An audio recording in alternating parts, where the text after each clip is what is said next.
Richie Owens here from markmeldrum.com with a quick video for people who are studying level 2 and are currently hurtling towards the May window. You've got about 10 days left. This video really is just born out of a couple of conversations on the site and in office hours with people who are, kind of stressed, understandably, 10 days left, but I think stressing in the wrong direction. The problem with level 2 is it's very technical. It's very technical. The old cliche is that level 1 is an inch deep and a mile wide, level 2 narrower and deeper.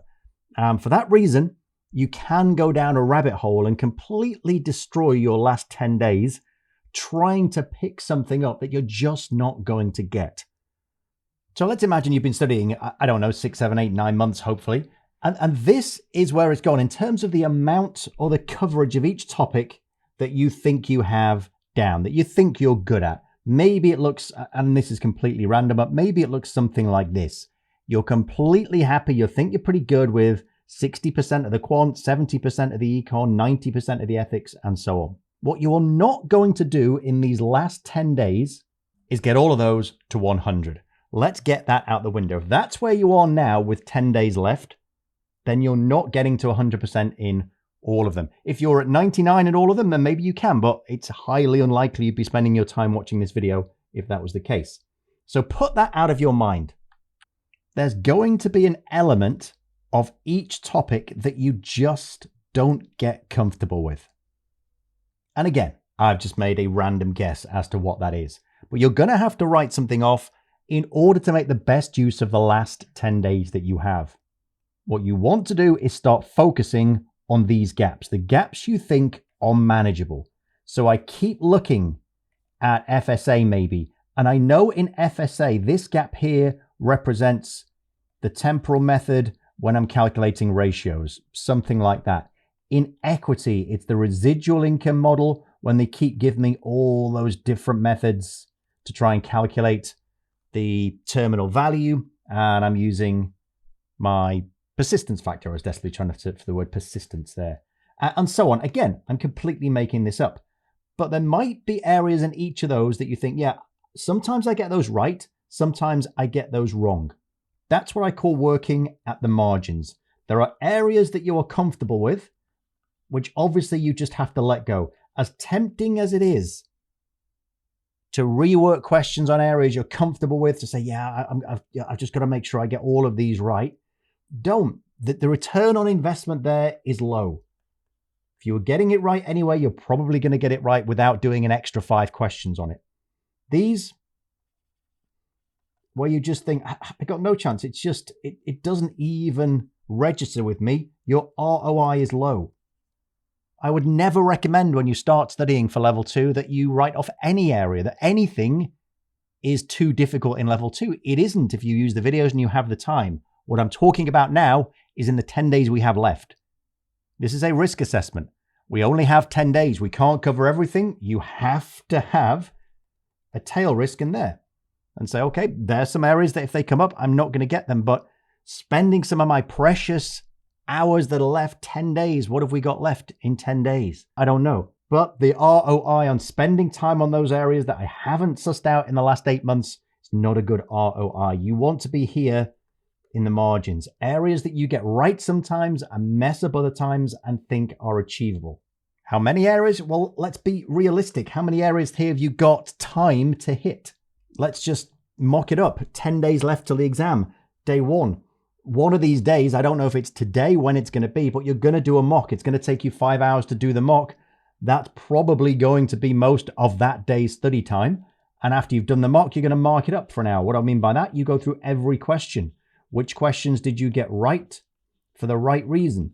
Which questions did you get wrong? Obviously, you need to look at those. Which did you get right for the wrong reasons? Sometimes it might be a most likely, you answered it as least likely, and therefore got it right by getting it completely wrong. You need to look at them all. That is going to be an exercise, if you don't know already, which will reveal some weak areas. And then look, day 2 through to day 10, that's only 9 days that you now have. 9 days to study your weak areas. Sit back and be honest with yourself. Talk to your brain sensibly. How much time have I got to look at a weak area? How long is it going to take me? Personally, I think it's a day. If you're truly saying, I'm going to get on top of this area, I think that's probably a day. Now, the day before, you don't want to be looking at something in the margin and saying, right, I'm going to get on top of this. You need to sort your head out on day 2. So I'm writing that off and saying you've got 8 days in here. So I would say 8 areas, 1 a day that you can work on. And you think, that doesn't sound much, Rich. No, it doesn't. Again, not going to lie. It'd be better if you were absolutely happy with everything. But people who are happy with everything, as I say, I'm presuming, are not watching this video.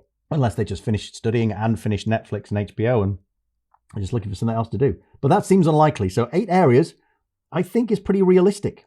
How do you do it? You start with questions. Obviously, if it came from the mock and that markup, you look at the questions in the mock. That should drive you back to the video. I think the video is the best source. If I just turn back and open a book, my brain says to me, no, not again. We've read these words. I can recite the words to you. That's not helping me. As it turns out, the exam didn't ask me to repeat paragraph 58 from page 300.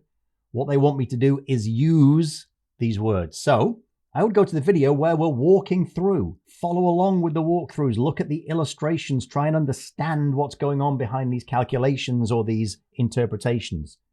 Once you've done that, hopefully that turns on a little light bulb. Practice some more questions. Shouldn't need to do as many this time because hopefully you've got better at them. If you're still not perfect at it, well, go and watch a little tiny bit of the video. You shouldn't need to watch as much now.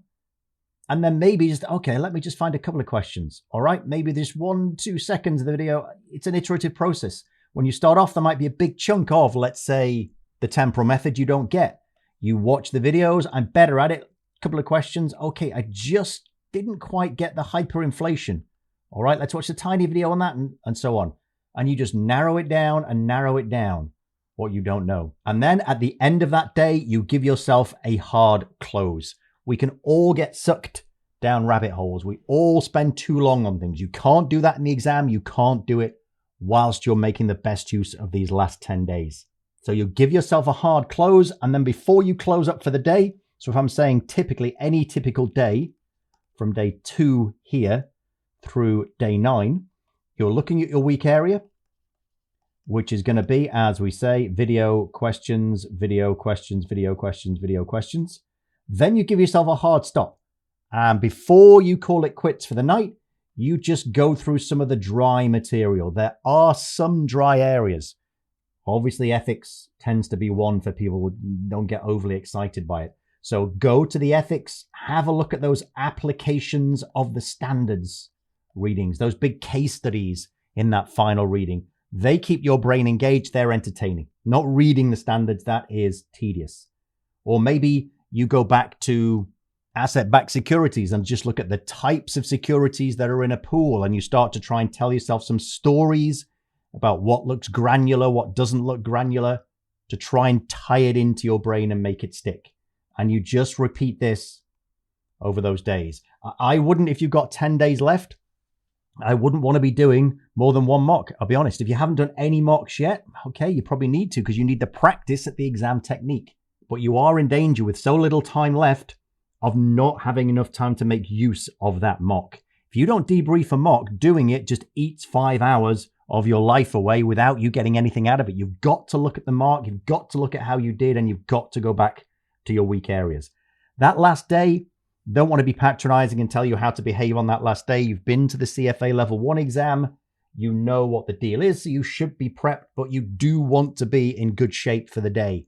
It's a psychological advantage if you can turn up to that exam room and not look physically and mentally broken, because that will intimidate other candidates because most of them will look like that.